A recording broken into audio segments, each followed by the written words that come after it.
This Second, Tim Keel, conference will now Harvard. be recorded. Been motioned and seconded. Any discussion? All those in favor? Aye. Aye. Carries unanimously. Okay, moving forward to the 23 through 27 tip discussion. Brad, are you handling this, or is That this is going to be Brian. Brian? Yep, I can take that. Okay, Brian, it's all yours.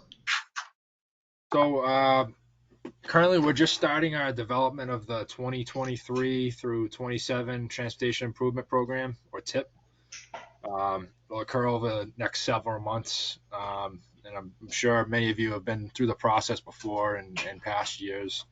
The TIP is a prioritized listing of transportation and transit investments in the region that are carried with federal funds. It lists the next 5 federal fiscal years, and we're required to list all those projects that occur in our region. As staff of the MRPC, we serve also as staff to the MPO, Metropolitan Planning Organization, which is required to federally required to develop this document every year and update it every year. The JTC will be reviewing the material with this group in the coming months, and we'll have a chance to make recommendations or comments to us as staff or to the MPO as we review the projects within the TIP. So in the handouts, the first handout is a notice to interested parties. Brad, do you have? Oh, yep, looks like it's up on the screen. This basically just summarizes the TIP itself and the process, and it lists all the meetings of the MRPC, the MPO, and the JTC, which is likely that we'll discuss the TIP in the coming months. The second handout is a development schedule, which we've come up with. Again, this is the 2023 through 2027 update. We'll be updating those 5 federal fiscal years, and we anticipate, as of now, tentatively an endorsement date by the MPO of May 18th. We've kept a pretty tight schedule in past few years, so we've been good about sort of going and abiding by this schedule, which we set forth usually in December. Right now, we're at the very beginning stages of the TIP development. This is the first discussion we've had with the JTC this year about this upcoming TIP. We'll have a similar discussion with the MPO next week at its meeting, and the presentations in the coming months that we'll have for the JTC will likely very closely mirror what we talk about here at the JTC with the MPO. And the next few weeks, we'll be compiling some project lists. As I mentioned before, the TIP is required to list all federally funded projects within the region. There are 3 main sections. The first is state prioritized listing. That's the Mass DOT and the state come up with that list. They'll provide that information to us, and we'll have a chance to review those projects. The transit listing is mostly developed by the Transit Authority, MART, and again, we'll have a chance to review those projects. The main topic of discussion typically is what is called the target project section, and that's where we have the most discretion on prioritizing projects for the 5 fiscal years.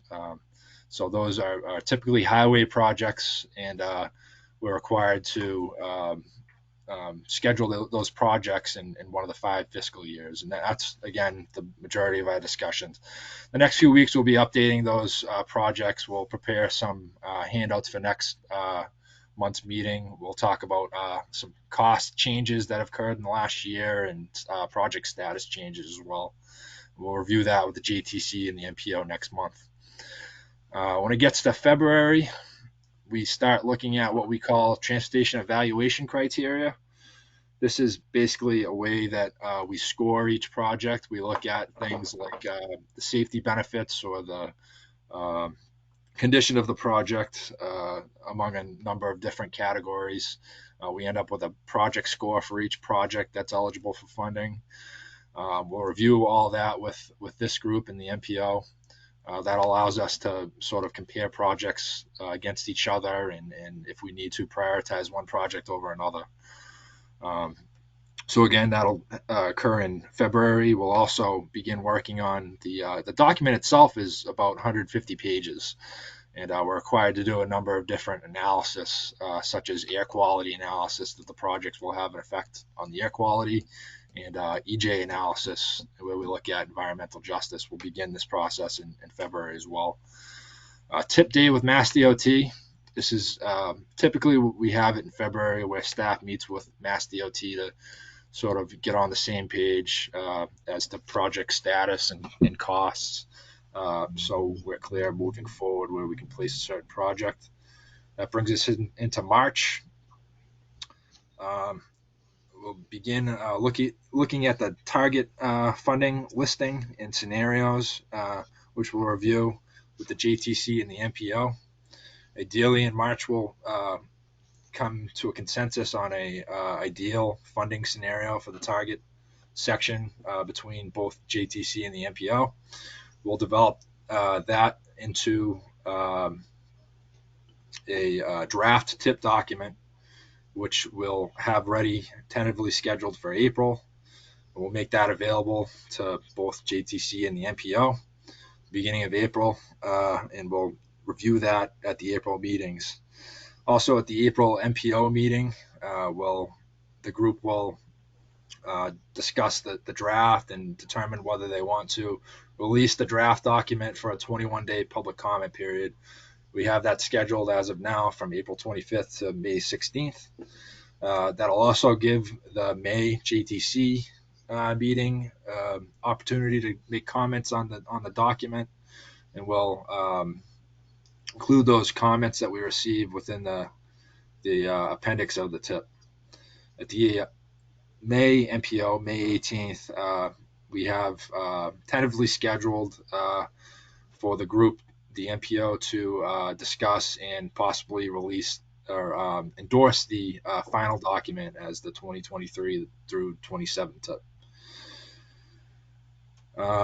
Yeah, we've been pretty good about keeping this schedule in the past few years. There's a lot of information that goes into it, so we'll be working to keep everyone up to date with exactly what's going on. We'll have multiple discussions with the JTC and the MPO.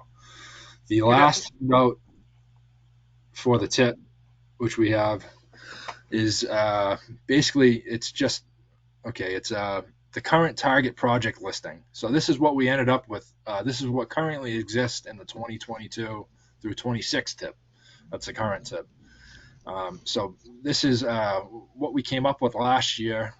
You can see we are required to keep within fiscal constraint. It's a fiscal constraint document, so we get a target allotment for each year, which we can assign projects to a certain year only up to a certain amount.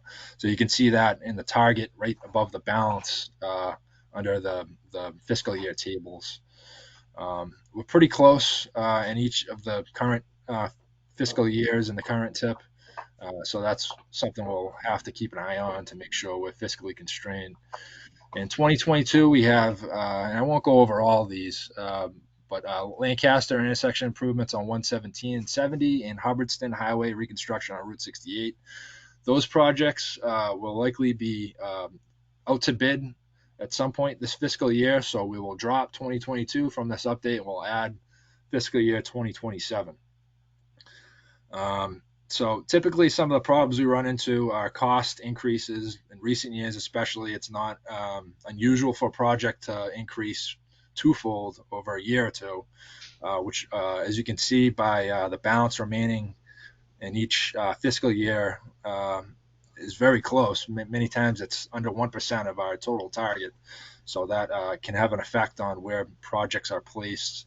And another major factor is just the design status of a project. We want to make sure projects are ready to go in the year that we place on the tip. So that will begin to be major discussion points with this group in the coming months. At the bottom of this handout is the appendix projects. These are projects which are eligible to be listed on the tip. They're on a federal aid eligible roadway. They've passed Mass DOT's review and design project and review board, sorry, and we've listed them within the appendix. And there's a number of reasons why they haven't been assigned a year yet. Other than fiscal constraint, we can only assign projects, so many projects each year. Typically, project simply hasn't moved forward in design far enough for us to be able to have faith that it'll be ready in a certain year. As you can see, all these projects except for one are in the preliminary design phase. The one project that's actually at 25% design is an Athol intersection improvements at Crescent Street and Chestnut Hill Ave. So ideally, we'd be moving some of these projects into a fiscal year moving forward. And these projects will be updated with estimated costs and design status as well. So this is just an introduction to the tip again for this year. We have several months to put this together. We'll have many discussions, and we'll keep everyone in the loop. If there's a community that wishes to discuss a project with us, feel free to reach out to Brad Harris or myself, especially when it comes to scoring the projects, the TEC scores. It'll help us get a better understanding of what's involved in the project and such. And we can sit down and go over how we look at certain things and grade a project. Brian, this is just to interject here. This is Daryl Amaral from District 2. I just wanted to make note for you and Brad. If any community has a project they wish to get in on the tip, to submit that for, we're looking for a submission by January 15th, because we have a PRC committee meeting the following month, and just to have time to review it. Just wanted to add that. Thanks, Daryl. Yeah, so there's still time to submit your projects through the MAP-IT process, I believe. Exactly. Yep. So in the appendix projects you see, typically we've added one or two new projects each year. When we start to update these, we'll add new projects that have come online the last year. So these may not be the only projects we look at this year. And as Daryl mentioned, there's still time to move your projects forward. Another thing that we have done in recent years is if community wishes, they can have someone from their community or perhaps their design consultant come to an MPO or JTC meeting, preferably earlier in the process, to discuss their project, to sort of get everyone familiar with exactly what it entails. Typically, we've scheduled those for January, February. So again, just reach out and we can try to schedule something for that as well. Hey, Brian, Bob from Templeton. So, Royalston Road Route 68 project got moved up to 26. So, if that gets ready to be put out to bid shortly, will that change? It depends on what happens. That could very well be ready to go to bid this year, but we just, we can only fund up to a certain amount. It's a fiscally constrained document. I think the budget for 2023 is something like 11 million. So, currently there's projects that are scheduled in 2023, and unfortunately we can't do everything that's ready.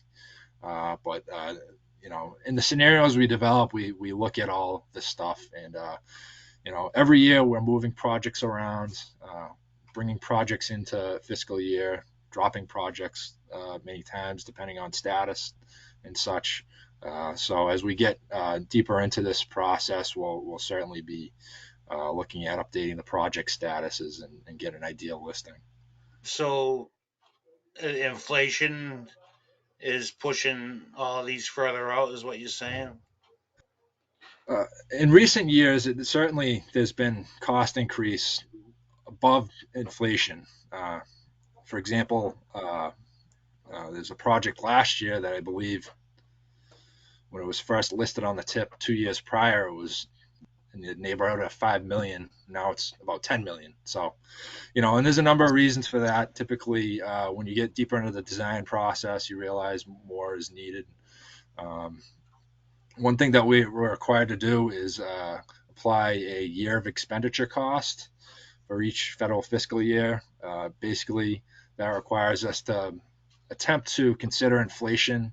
Say we uh, place a project in year 2024, which is the second year of this upcoming update. We're required to apply a 4% year of expenditure cost on that project, and you can see that in the second to the last row to the right here, and it increases 4% each year. So the last year of the 5-year document will be increased by 16%. So we attempt to account for inflation, but unfortunately, especially in recent years, it's just been simple project cost and scope that have really increased prices quite a bit. Okay, Also, sorry, go ahead. so realistically, we were hovering over 24 for a while, and if this is ready to go out to bid, um, how many times do you reconsider this tip list as far as moving stuff around? We update this once a year, and in the coming months, we'll have multiple discussions as to where projects belong. We'll get deep into discussing project statuses. There's always one or two projects that seem to change a lot around. And without getting into too much detail on this list, because we haven't really updated it in a few months. So in terms of statuses and costs, that's always a major point of contention. Is there's so many projects ready, but there's just, unfortunately, we have to be fiscally constrained. We can't schedule every project for exactly when it's ready. That's not to say that Templeton project may not move up. And another thing we have to consider is the TEC scores. I know 68's in horrible condition, and it's been on the radar for a number of years, and Templeton has come out and presented Route 68 and details of the project, and certainly we want to do as many projects as we can, but we just have to consider not only just Templeton's status, but every project on the tip as well. So there's nothing really that I can do or the residents to do any justification on its rating. I know we're getting close for it to go out to bid, but it's so bad out there. I'm almost afraid to plow it. Yeah, certainly willing to meet with Templeton on the rating. And to be honest with you, we are required to rate all these projects, and we do, consider all aspects of each project. But typically, the rating has, it's mostly the funds available, the costs, the statuses of all the projects that have had an effect on where a project is rated. So you could have a relatively low rated project, funded in the earlier years, but we're always willing to discuss the rating. Say if Templeton's project goes up for some reason to, our highest rating, that's something we have to consider when we prioritize these projects, while also considering, situations with other projects and towns' involvement, and such as that. What? So if you want to reach out to us, we'll certainly be willing to review the project and what we have for evaluation criteria score. And I've been out there. I know how bad it is. Okay, that's what's my next question. And when you evaluate them, do you go out in the field and actually look at them? Sometimes we work on limited information that we get for some of these projects. Typically, with the projects you see in the appendix, some of them haven't been through the design process far enough to really give us a lot of information. But in this case, Route 68's been around quite a while, and it's actually a road that's surveyed every year, a few years on our pavement management program. So we're out there, frequently, I would say. But yeah, we do try to get a very good feel for what the conditions are and what the project would mitigate in terms of the problems. Yeah, I mean, we recently just lost the road at one of the major culverts. We had to do emergency repair or to close the road. So um, I was hoping this was going to be sooner than later. Well, I'd like to say a couple of things. First of all, the scoring of the projects are our TEC scores. As Brian said, we're willing to review them with the town and go over and get your feedback and input. Because a lot of time we're working off just partial information we have, especially when a project's brand new. There's not a whole lot of backup information on it. So we can go over that and with you, and I'll have Brian send you the forms that we use so that you can see how we scored it, and you could, put your own spin on it and let us know what you think needs to be changed. Second, you asked about if you have to wait till 2026 to get it advertised. Projects can always be amended, and the tip document can be amended at any time during the year. We rely on feedback from Mass DOT. So if Mass DOT comes in and says, look, this project's ready to go and we want to move it, and maybe another project isn't ready to go, we'll work with them to try and amend the document. So it's not unusual for a project to move up in the tip because of changes in its criteria and changes in its design and problems with other projects that suddenly are slowing them down. So it could always be a possibility of it moving up and moving forward, being advertised sooner than what it's listed right now. So none of these are cast in stone. When we developed a tip, our priority for the projects usually is the first year of the tip. We want to make sure that those projects in the first year get out the door. And then if in a perfect world, the new tip we're developing, which covers 2023 to 2027, it would just be simply moving up the remaining projects, taking 23 projects we have here. Now they're the first year of the tip, and so on and so forth. But again, projects vary, complications arise, so we have to go back and review all the projects as they develop. The third item is we're not sure what our target is going to be for the upcoming tip. The new infrastructure bill that was passed, I don't know if that's going to affect how much we might get for targets. So that's another issue that we have to wait and see what guidance we get from Mass DOT. If they come back and say your targets are the same as last year, so in 2023 we're looking at an $11.3 million target, then we've got to look at our projects and see how they shake out in terms of their costs. So hopefully, as Brian said, when we meet with the Mass DOT and we talk about these estimated costs, there's not a lot of changes in those. Hopefully they're pretty well set and they won't see too big a change in cost or inflation, so that we'll be able to then program properly with what we have. So those are the three factors that are all play into this: that target level, the scoring of the project, and its status in terms of design. For you and for the town, my best recommendation right now is to make sure the design is moving forward, doesn't get held up. It's going to move forward to 100%, quickly and as fast as possible. And that, the feedback, you get feedback from the district office, you get feedback from SDOT, and the design gets to 100% as quickly as possible, because that's another major factor in us trying to program a project. If it's at 100% or it's really close to being ready, those are the projects we want to make sure we try and get out the door as soon as possible. As a first step, we'll have Brian will send you the TEC scoring for that project, and then we can discuss and meet with you and go over it and see what can be done at that point. Very good. Thanks. Okay, I'll make sure to send that out to you, Bob, and we can discuss. We can look at the scoring and see if changes need to be made. But as I mentioned before, this is the beginning of this whole process. So, there always is moving pieces. So it's our job to sort of explain the reasons behind different things, and the JTC, will be able to make comments on recommendations on project listings as the process develops.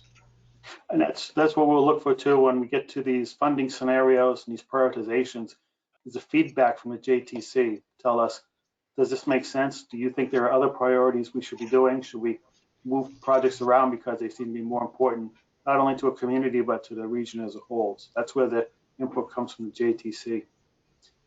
One thing I'd like, Brian, if you could just talk about 2026 and 2027, because we have an advanced construction project and how that is going to impact our TIP going forward. Sure. Yeah. So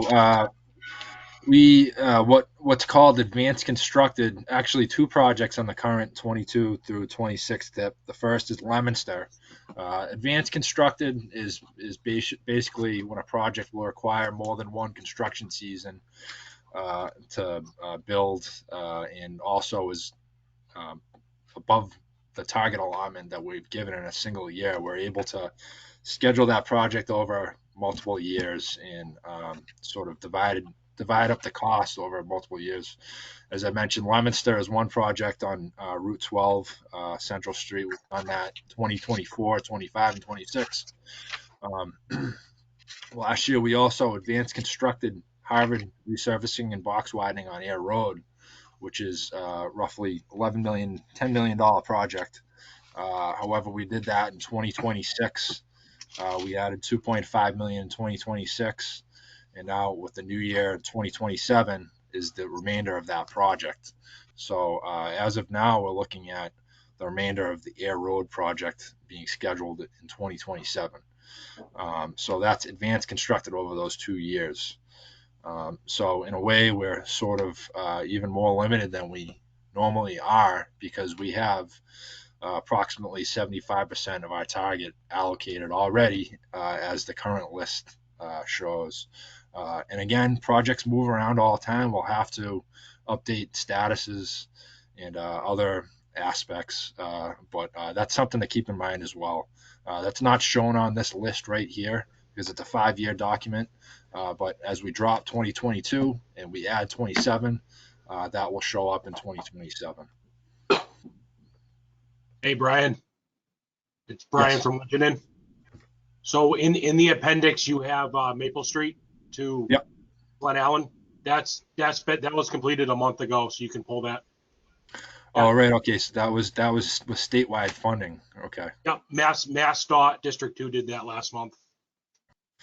Sometimes there are projects we have listed in the appendix that are carried on different programs. Unfortunately, but sometimes we're a little bit behind on getting projects off the appendix that have been funded or dropped completely because we're required to carry exactly what's listed in the project info site that DOT has. So we'll work to get that off the list, and it's good that it's been funded already. So that's something we'll begin to update in the coming weeks or so. So this list, the appendix list, will look a little bit different next time we talk about it. Hopefully not too different. Hopefully the numbers don't change that much, but the statuses increase. Well, also hopefully the list will grow with new projects that have been approved by Mass DOT. Because typically when they're first approved, they're just preliminary projects. They don't have a lot of design or anything behind them. This is where we incorporate and include them so that we keep track of them as we move along. Thanks for that update, Brian. Okay. Moving forward, if there's no more questions with regards to the current presentation of the TIP plan, we'll talk about the Unified Work Planning Program. Brad, is that something that you're going to hand off to? That is going to go to Sherry. Sherry? Okay. Sherry? Yep. So this schedule is very much like the TIP schedule that Brian just presented on, where we will be sending out a memo either later this month or early January to all the communities that kind of give them an overview of what the Unified Planning Work Program is and how they can request projects. They can request projects based on, it could be intersection studies, corridor analysis, walkability or bikeability studies, trail planning, crash analysis, pavement management assistance, and freight and truck issues. Those are just to name a few.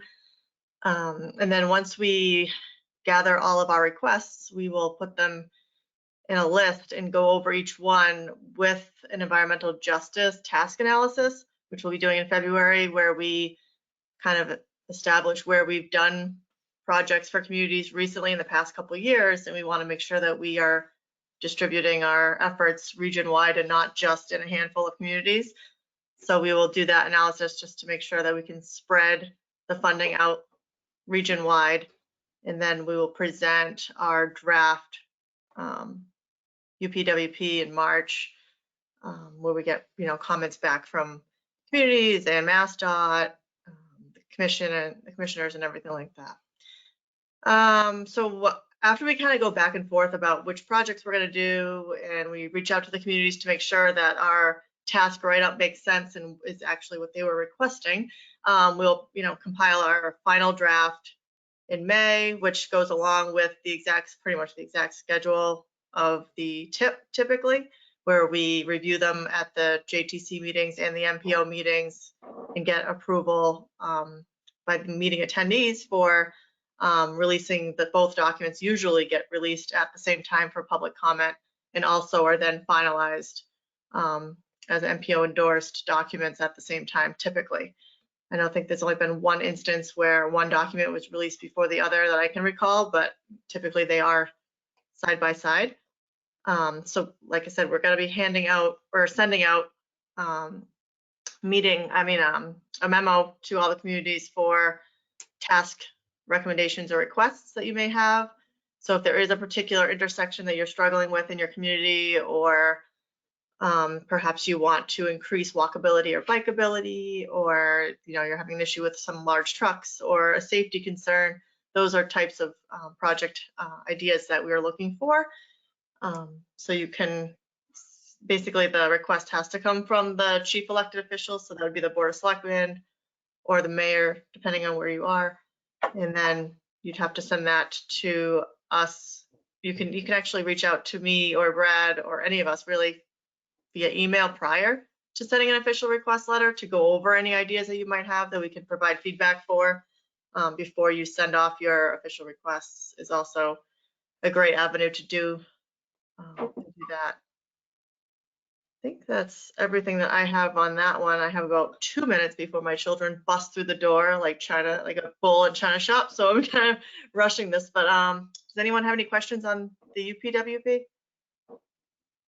I just want to add, the projects we talked about in the TIP process, if the community is looking to do a project, an intersection improvement or something, redesign an intersection, when you go to apply to Mass DOT for the project, they're going to want some kind of backup information or an idea from the town as to what you want to do. The UPWP is where we can do some of that work for you and get you sort of background, the backup study that says this is what needs to be done at this intersection, this is what the problem is, and this is what could be done to improve it. As an example, this past year, and it's coming up on the next agenda item, we did an intersection analysis in Townsend on Route 119. And now it was put together in a report, looked at several alternatives. Now the report's in the community's hands. The community will decide what they want to do. And if they decide to go with one of the alternatives, they can use the report as backup for applying to Mass DOT for a federal aid project. So that's what we can do with the UPWP work. So if you do have problem areas, a congested corridor, as Sherry said, a safety intersection with safety problem, those are things we can help you with and look, and you could then spin that hopefully into a federal aid project to get the problem corrected for the community. And again, if you have any questions on anything, just give us a call. We can always talk about it and see what it is and what we can do for you. Okay. If we don't have any further questions, thank you, Sherry. We'll move forward to the Townsend Main Street Route 119 project that Brad was just mentioning. Do we have a presentation, Brad, of Yep, that this final will be report? Is that you? George Snow will be doing this. George, okay.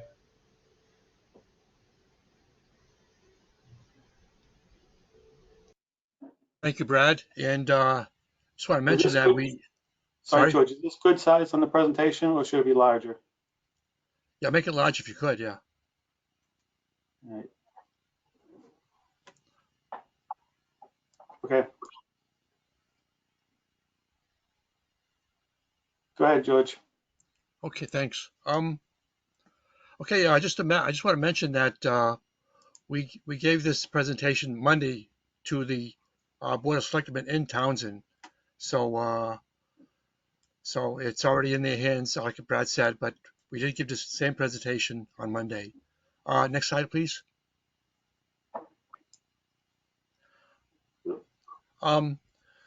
This is the background here. The intersection is in the town's complete street policy prioritization plan. It's ranked as the number 25th intersection in the community. The three existing conditions that we're going to cover today are the offset geometric alignment or layout, which is the main issue that the town wants to deal with for this intersection. Then we're going to discuss environmental constraints and land use in building footprints, and of course the improvement alternatives. And all this analysis takes place within a 1,250-foot radius of the intersection that makes up the study area. Next. We'll start with the offset geometrical alignment of the intersection. It's offset. The north and southbound approaches are offset approximately 65 to 70 feet. And what happens when you get this kind of, and this addresses their concern, the offset of this proximity often results in overlapping left turns, and that's why I got this diagram here. You see when a left turning vehicle wanting to go southbound on Main Street is going to be interfering with the left turn vehicle on West Elm Street wanting to go westbound that stopped here. Yeah, that westbound West Elm Street wants to take a left turn, that his turn is blocked by the left turn southbound vehicle. And so that's the type of situation you get here. And this is all right when the traffic volume is low. But in this intersection, the volume is not that bad currently. However, 10 years from now, it's expected to be much more congested. So it's good to address this issue now. So next, please. Next, we'll look at the environmental constraints. And the issue with environmental constraints is that they limit or restrict any type of development. And environmental constraints are an issue at this intersection and in this area. And they're all based on the Squanicook River. There are 9 of them in all, including the town's wetlands bylaw. So when a project needs to be done here, they'll have to take a closer look at these constraints. Next. Land use and building footprints. I want to focus on the area around the intersection. As you can see, there's a lot of brown there, and that's mixed use land use. And that means there's some commercial but it's mostly residential as listed here. Then you got residential, and then you got some commercial. So you're going to be getting, they get some short-term parking going on here. It's light, but it's some short-term parking. So when a project is coming forward, it will have to consider that. Another issue is the building footprints. The building footprints are in proximity of the intersection right of way. Buildings A through C on this are within 10 to 18 feet of the right of way. And again, that's going to limit what can be done as far as the project here. They'll have to take that into consideration when they develop a project here. Next. Now we get into the recommendations. We basically have 3 different recommendations, but all the recommendations should be built upon complete street solutions, complete street concept solutions to address the offset geometry, the environmental constraints, land use, and building footprint, proximity to the intersection right away.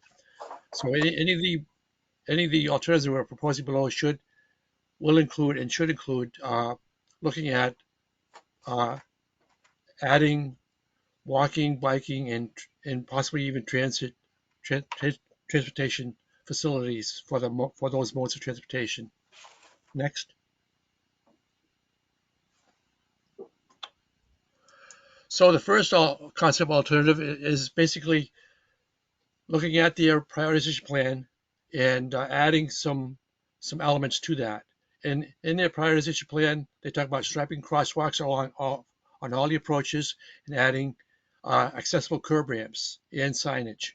What we're saying is add offset intersection advanced warning signs before the intersection and include a street sign underneath that shows you which road is where at that intersection. This will help to organize people's minds as they're approaching the intersection on what's coming up. The next, we look at we're recommending do not block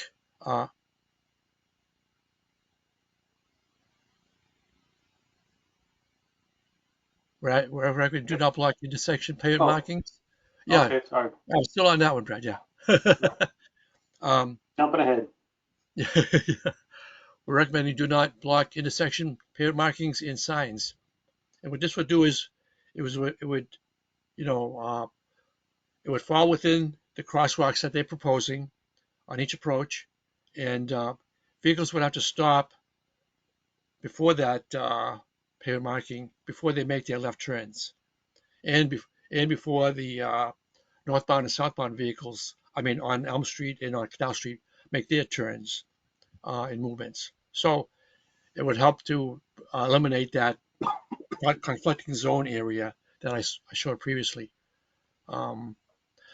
There's one there is one issue with this, though. It really is an enforcement issue. You're going to get like in that bottom right photo, you can see a vehicle blocking four vehicles and when they have the green light, that vehicle is blocking those vehicles from proceeding through the green light. So it's an enforcement issue with this type of solution, and it's you basically it's on the honor system of people to really obey it.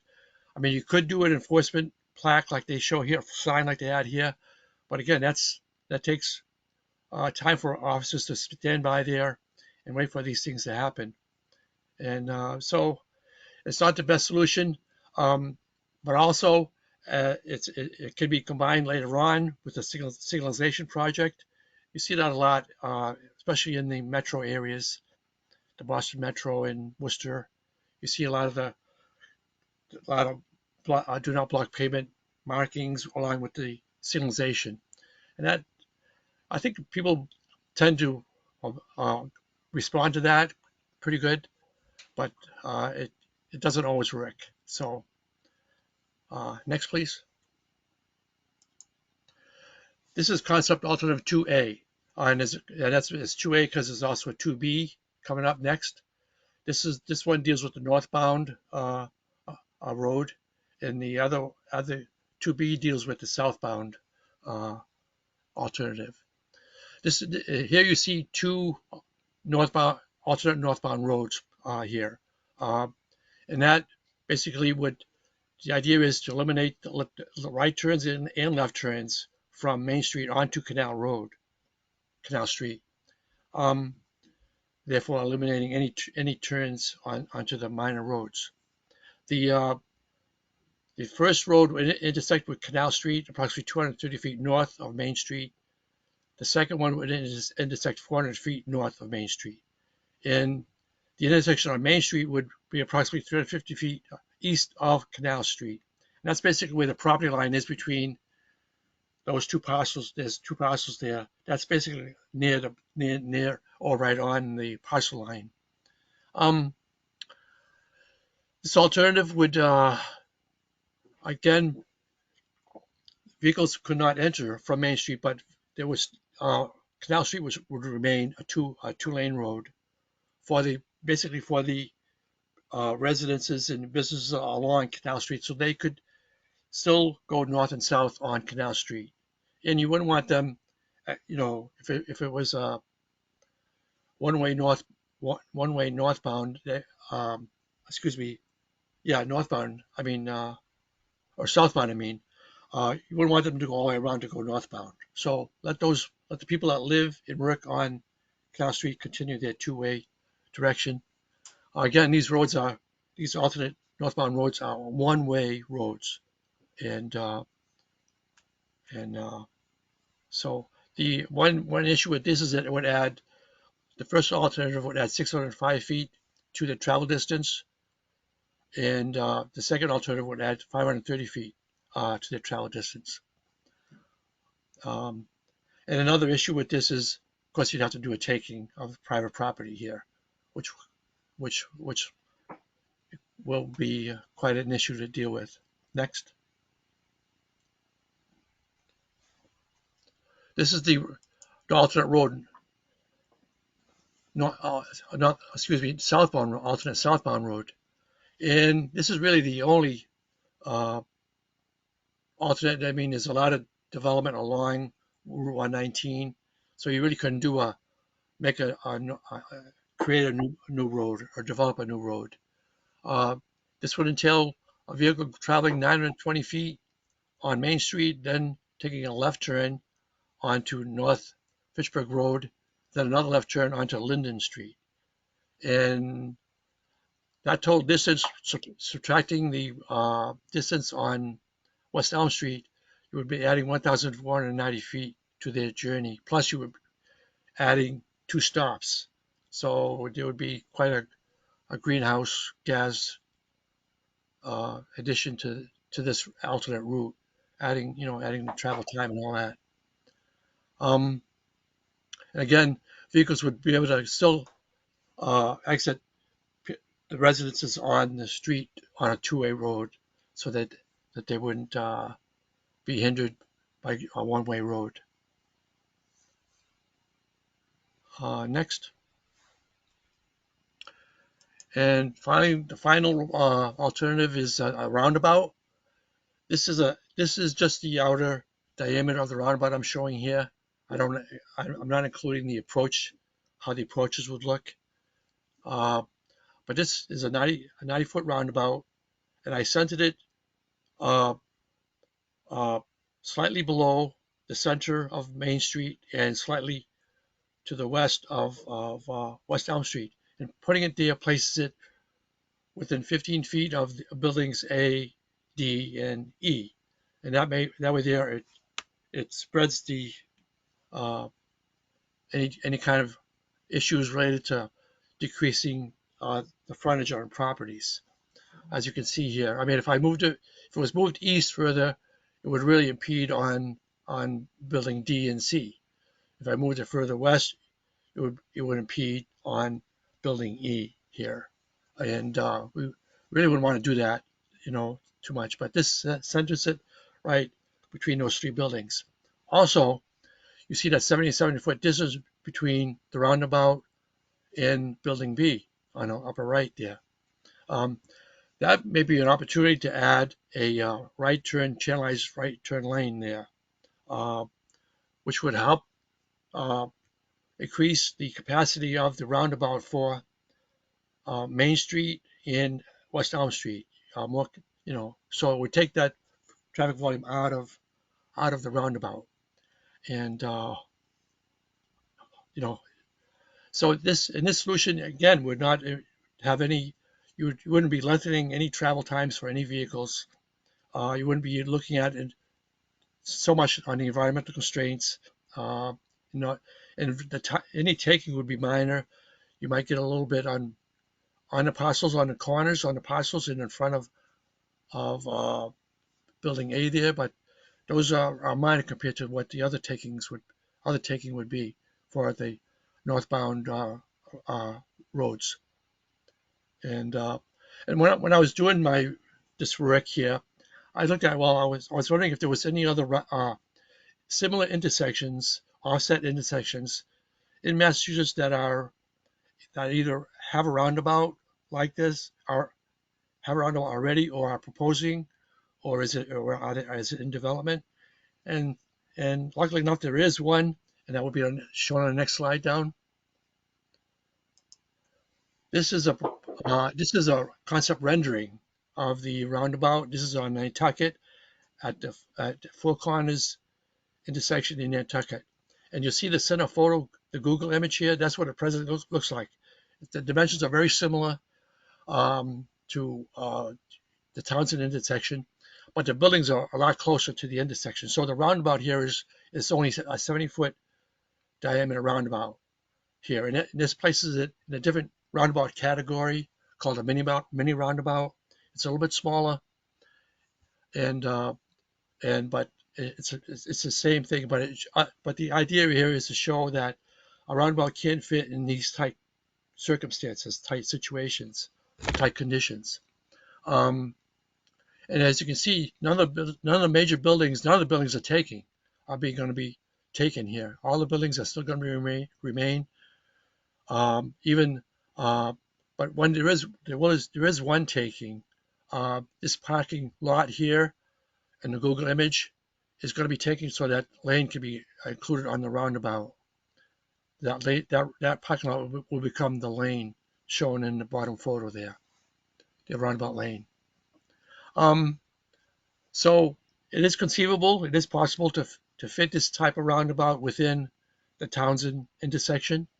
It does work. A roundabout does work in an offset intersection.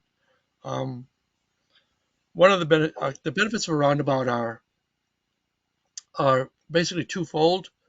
One is it slows traffic coming into the intersection, especially on the major approaches, which are not controlled not at an uncontrolled intersection where you don't have a signal, and the two minor approaches are stop controlled. So what happens is all the approaches become equal, more or less, so that vehicles have to wait for the vehicle in a roundabout to clear before a car enters the roundabout. And so that slow traffic decreases the severity of the crashes. You get a lot of, one roundabout in Lancaster has seen the roundabout at Old Union Turnpike and Route 70 in Lancaster. That has seen, the last analysis we did of that showed that injury crashes have decreased 100%. So that shows you a significant, 100% decrease in crash severity. Plus, there's been a significant reduction in crashes as well. Another one is that it decreases the wait time, like I discussed before. The vehicles don't have to wait at a red light when there's no vehicles at the red light. You know how we all do that. We've all experienced that, waiting at a red light for the light to turn green when there's nobody around. So roundabouts alleviate those two issues. They improve the crash severity and they improve on the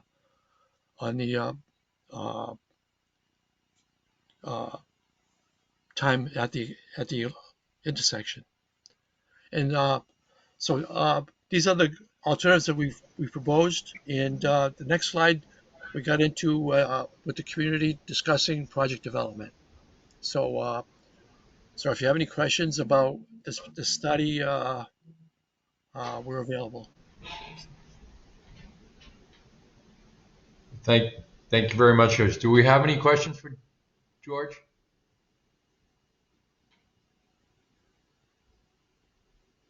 Seeing none, we'll move on to contract status reports, starting with subsection A here, the Federal Transit Administration. Brad? I don't have too much to report on that. Outside, we've started our new program year. We're doing transit planning with MART. One study will be replicating. Last year, we did a review of ADA accessibility at the Fitchburg Leominster bus stops.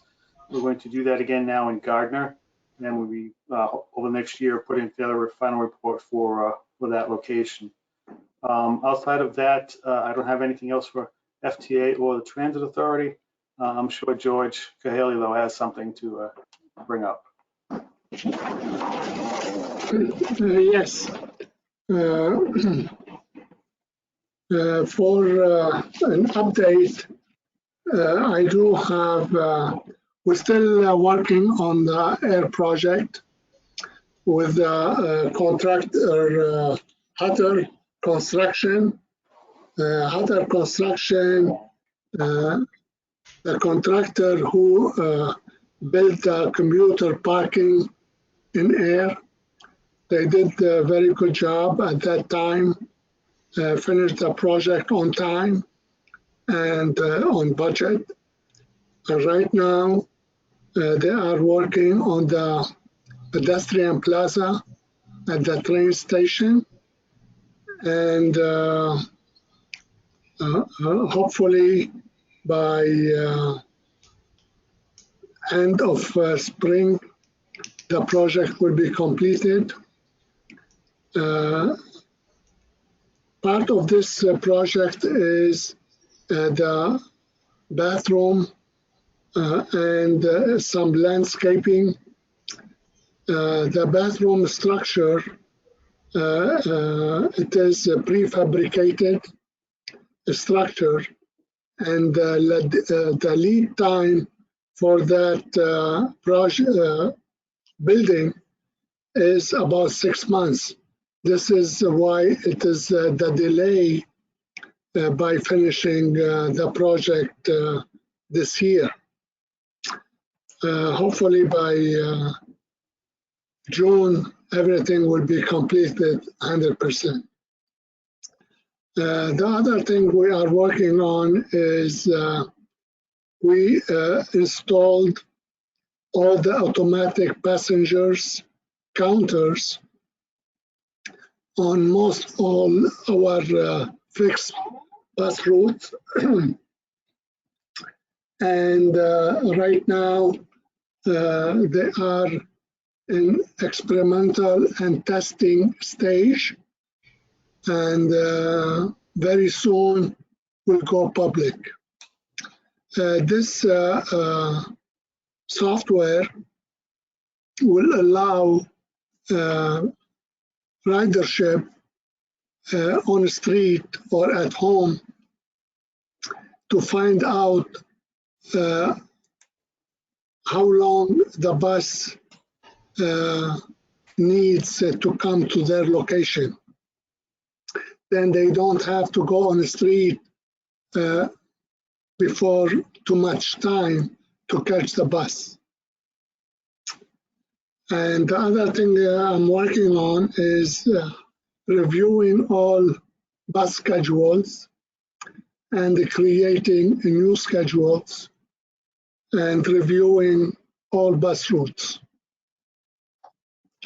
This is what I have for update. Any question we can answer.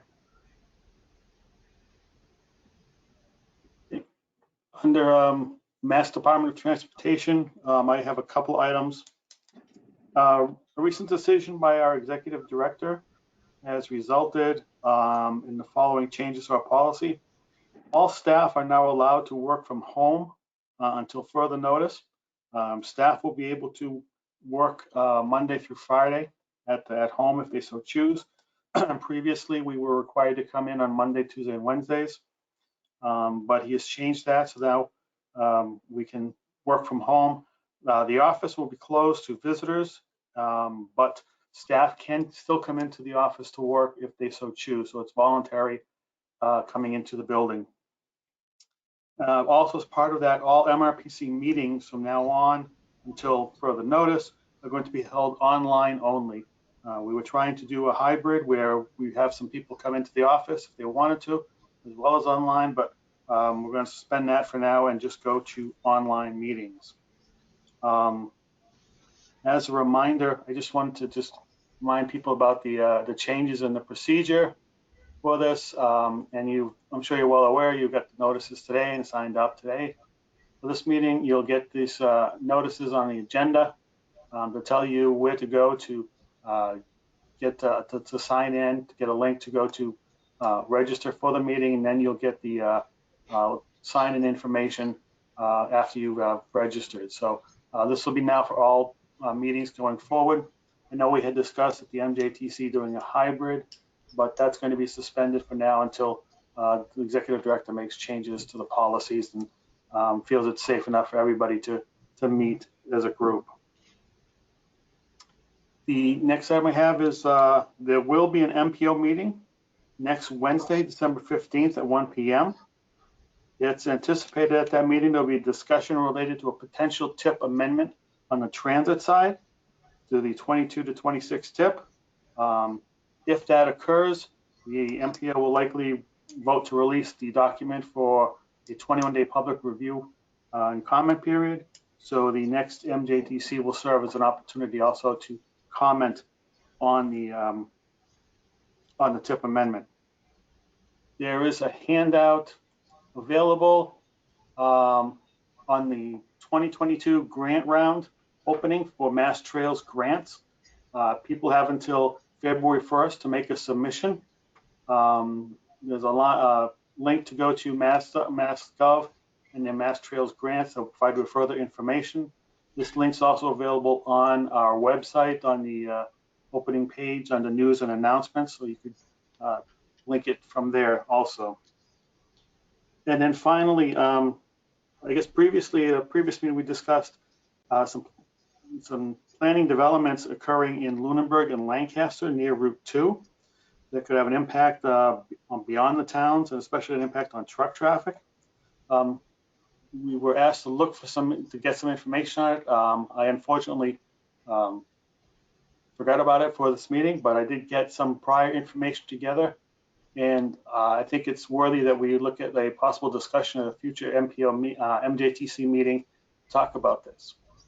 Basically, in Lunenburg and Lancaster, there's 3 developments being considered. In Lunenburg, one's the construction of 372,000 square feet of warehouse and distribution center at 1263 Reservoir Road and 435 Leominster Shirley Road, which is near parcel owned by Keating Company. And then in the town of Lancaster, an addition of 272,000 square feet to an existing building for expanded manufacturing, and that's at 580 Fort Pond Road.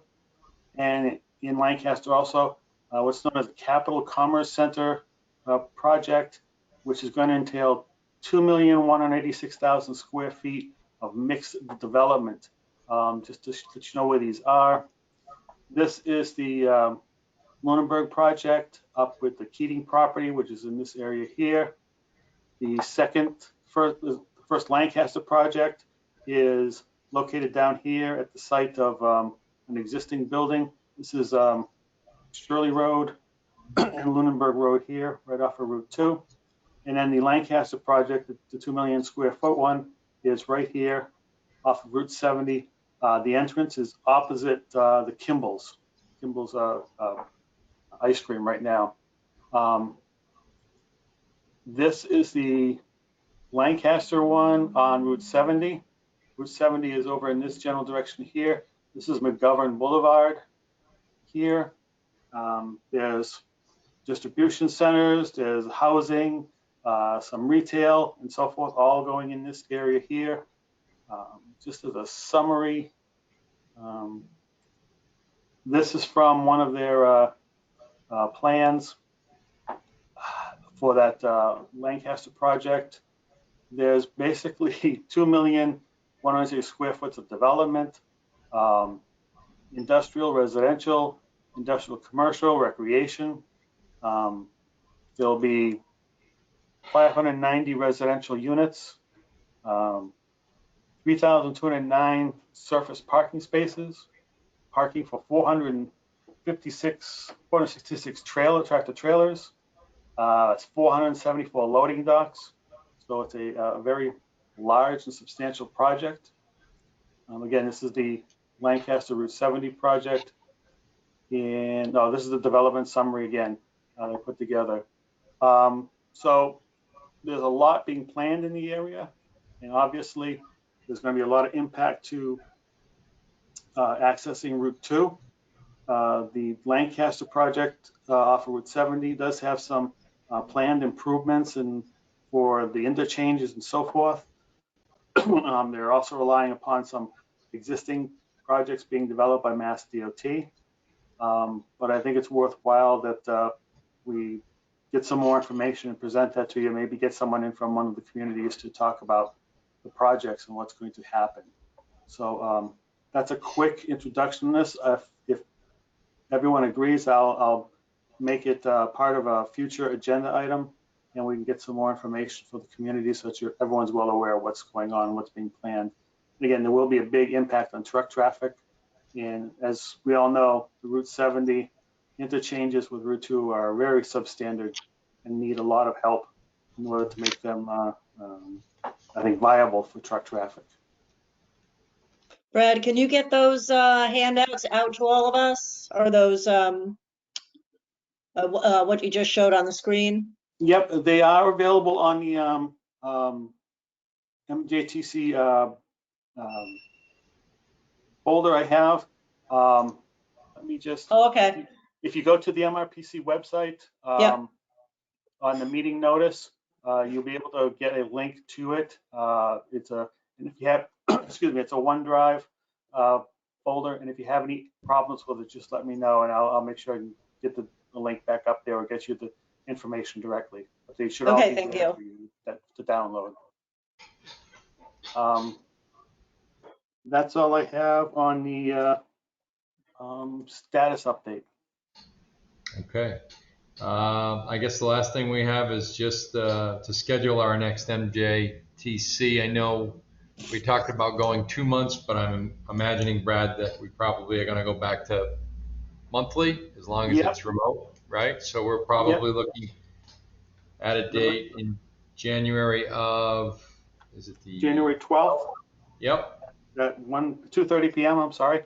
And I also, in that handout folder too, there's also this this calendar, just of 2022, the MRPC monthly meetings, just so you have it for your records. You'll know right now when they're scheduled. And because we are beginning the TIP and UPWP process in January, we will likely be meeting every month until those documents are fully endorsed. Okay. Is there anything else before we adjourn that anybody needs to bring forward to the group? Seeing and hearing none, I guess we're good till next time. Thank you, everyone, for coming. Thank you. Bye, everyone. Bye-bye. Bye.